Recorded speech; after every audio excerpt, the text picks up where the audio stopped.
Hello again, and this, my friends, seems to be the perfect place to resume where we left off.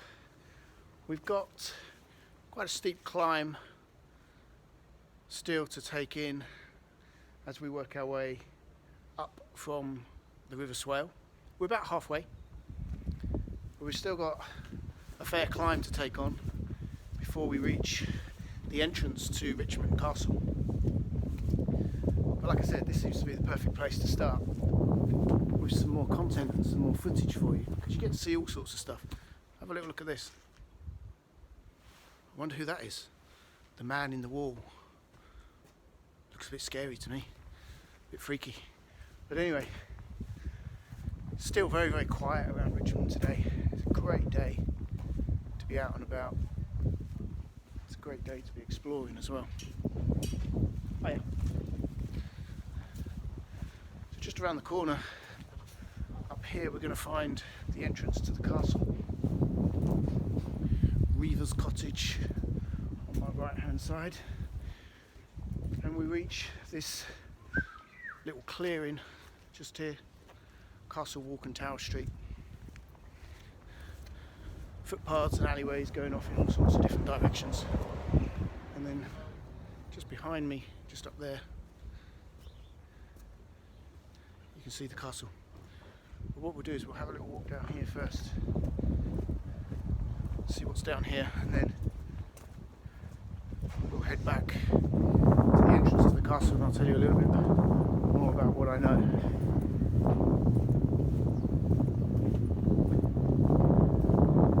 On any other day, the streets around here would be teeming with people. The backs of the pubs and the beer gardens and the patrons enjoying a cheeky pint on Saturday. But instead, they're empty. It's a shame, isn't it? Beautiful view though, just down through the alleyway there.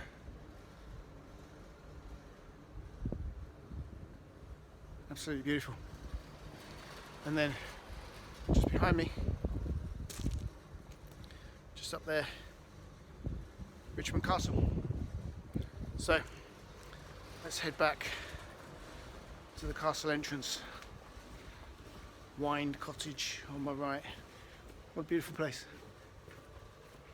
Wind House. So I'm guessing this little alleyway is called the Wind.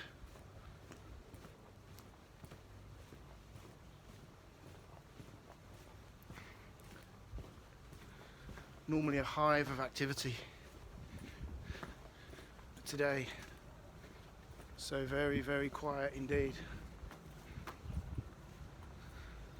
So my friends, here we are, and here is the entrance to the castle, all locked up,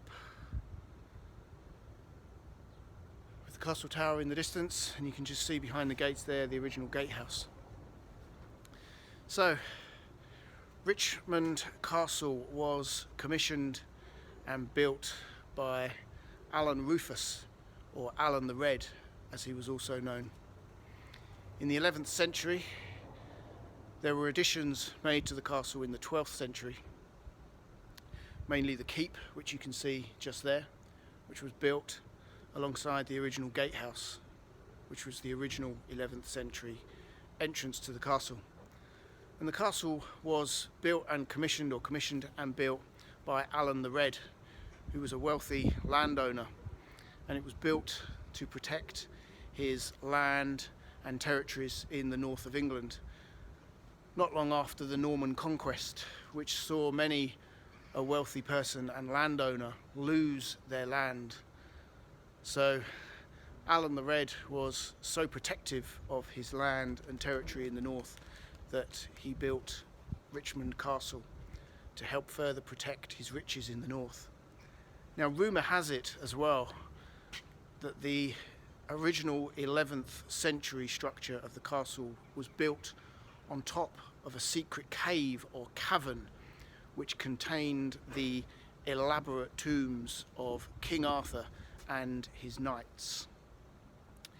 And one day, purely by mistake or coincidence, a young potter stumbled across the entrance of the cave, and upon entering the cave saw King Arthur's horn and his famous sword Excalibur.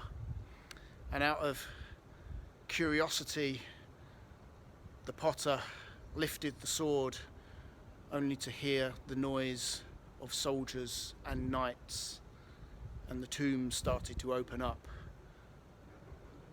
Terrified beyond belief, Potter Thompson put back the sword, only for the noise to disappear and the tombs to start closing. And before he fled as quickly as he possibly could, he gave himself only just enough time to block up the entrance to the cave, so that King Arthur and his knights could rest in peace once more until their services would be called upon. Now that is just a myth or a legend or a local tale, I don't know. But could you imagine young Potter Thompson stumbling across the tomb or grave of King Arthur and his knights? Fascinating what you can learn. I never learned that at school. I didn't learn much at school, to be honest. I learned most of this stuff just by getting out and about and exploring. And that's what we're going to continue to do, my friends. We are going to continue our explore.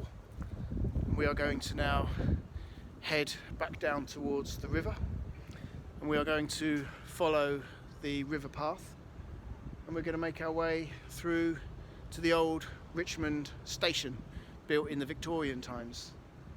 And when we get there, I'll jump back on, record some more footage, but in the meantime we're going to continue to explore the alleyways and passageways of Richmond, and if along the way I find anything interesting before I get to the station, then I'll jump back on and record a little bit more footage for you. I hope you're enjoying the tour around Richmond today. It's quite nice to be out and about when it's so quiet.